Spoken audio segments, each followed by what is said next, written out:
A massive Jets trade could be incoming as Haason Reddick is yet to show up, and an insider believes that Joe Douglas is going to have his hand forced and that he is going to have to trade away the pass rusher that they just acquired after losing Bryce Huff this offseason. So we're going to break it down. What's up, guys? Welcome back to Jets Digest. It's Chris and Matt here. And Haason Reddick is yet to show up. He's not going to play against the Tennessee Titans. The New York Jets clearly have some pass rushing issues. And an NFL insider believes that the Jets are going to have to end up trading Haason Reddick off the team. But first, guys, make sure you subscribe to the channel. Only 3% of our viewers are subscribed to the channel. Let's get that number up so Matt does not have to run through the streets of his town in Long Island screaming why no one will subscribe to his channel, because he has done it before and he'll do it again. But Jeremy Fowler mentioned that from week 2 buzz that he's heard, multiple league executives believe the Jets will eventually need to explore flipping Haason Reddick via trade, as the contract impasse has no end in sight. Matt, I'm going to be honest. I don't think that if Haason Reddick gets traded, it means he's going to be eager to jump in and start playing football. It's going to be the same deal where he wants a contract extension anyway, and the Jets are actually good. There's a chance the Jets could trade him to some team that's just god-awful, like, I don't know, the New York Giants. I got to get the hate out now while the Jets are better than the Giants. It's rare for us, so we have to hammer it home. But really with Haason Reddick, I don't think he's just going to play somewhere else. That doesn't make any sense.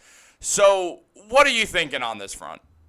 So, first of all, the most important thing when doing a Haason Reddick trade is the other team seeing the things that Haason Reddick has said to other teams. They're going to make sure they get the extension hammered out with him before making the trade, which is a mistake that Joe Douglas might have made because he didn't get the extension signed with Haason before sending the draft pick over to the Philadelphia Eagles.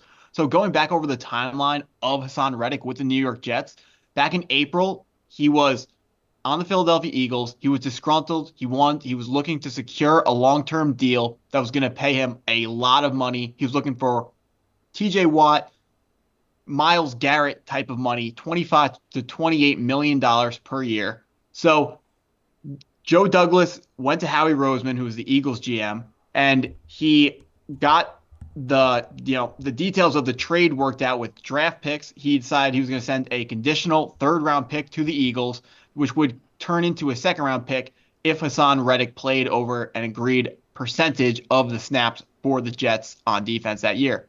Now, it has been reported that the Jets had a deal in place with Haason Reddick that they planned to extend him, but he had to come to one Jets drive to describe and to have these contract talks in person with the Jets front office.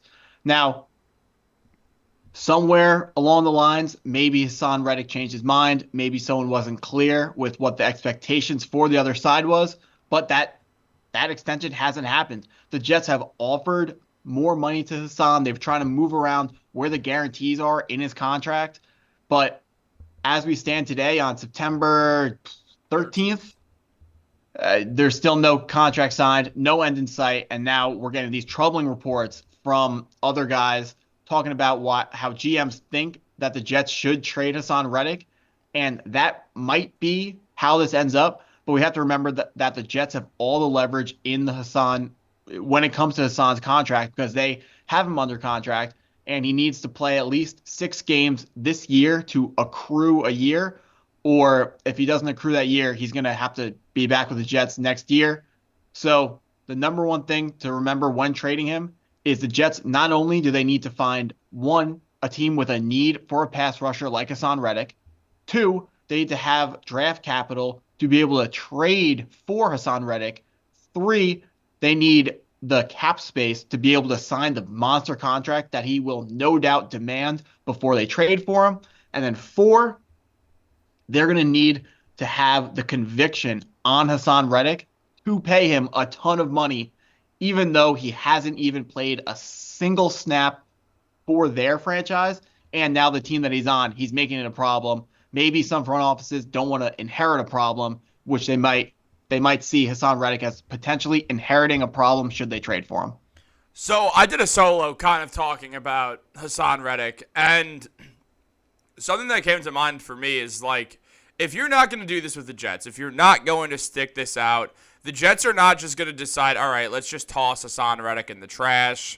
Let's just cut him. No, they do hold that leverage over eventually Hassan's going to have to suit up and play for them. He's 30 years old. This is the best chance he's going to get at a lot of money. This is the last chance. Not necessarily the last chance, but this is the best time in his career to try to go out and get as big of a contract extension as possible. But clearly him and his agent and his team believe they can get something more than whatever the Jets have tried to work out with him. And I just don't see how this ends well for Reddick.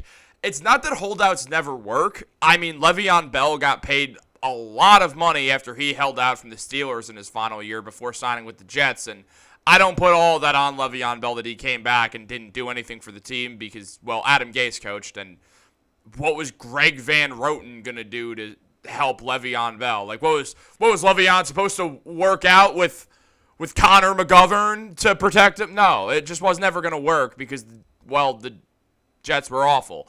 But, like, looking at this holdout, I don't think this makes a ton of sense for Haason because he's going to have to play at least 6 games or he's just going to be back with the Jets again. The Jets are not going to budge because they know that. So the Jets do hold the leverage, as you said.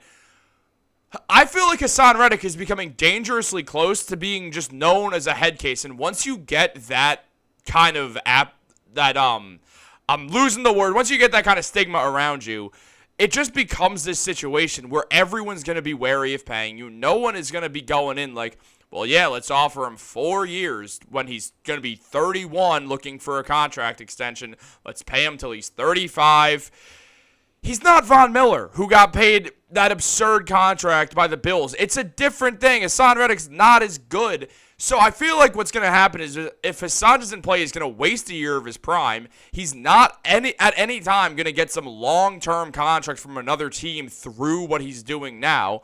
If anything, say he plays 6 games with the Jets at a random time and is like, I'm done until y'all pay me again so I can become a free agent.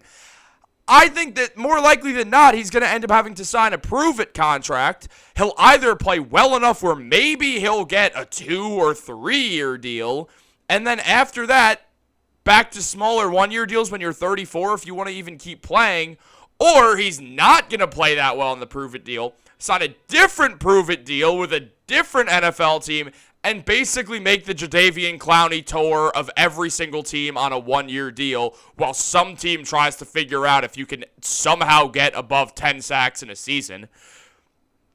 We saw this not exactly work out for Clowney, who's been on every single NFL team and probably every team that's ever played a sport at this point. Like, it's a weird situation that Haason Reddick has put himself in.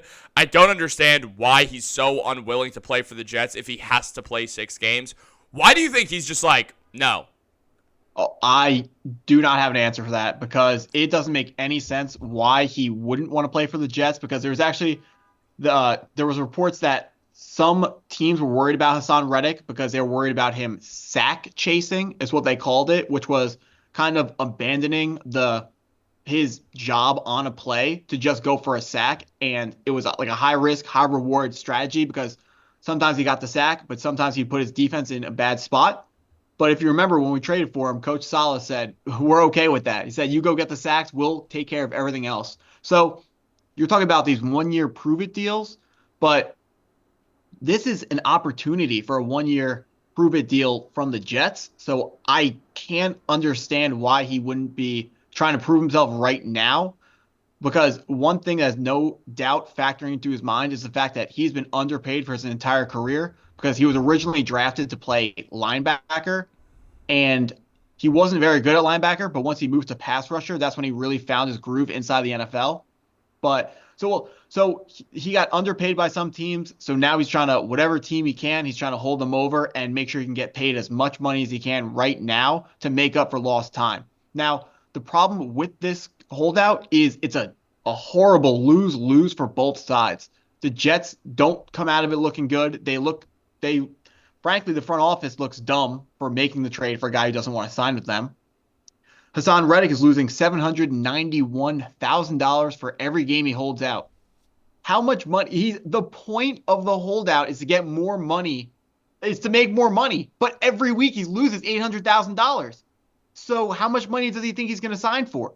Uh, the only free agent from this year who is comparable to him was Danielle Hunter, who came from the Vikings and signed with the Houston Texans for $24.5 million per year on a 2-year deal. He's the same age as Haason Reddick and is more productive over. Here's the thing.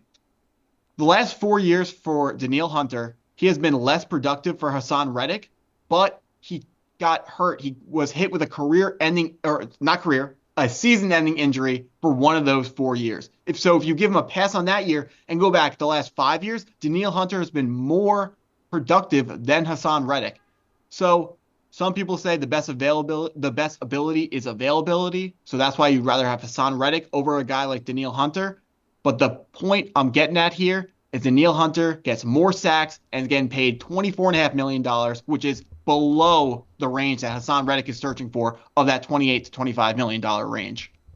Yeah, I just don't see how this works out for Haason. He's already losing money in the process. This feels like an absolute dud of a move by him. I don't know if it's him. I don't know if it's his agent, but someone is really, really making the wrong call here.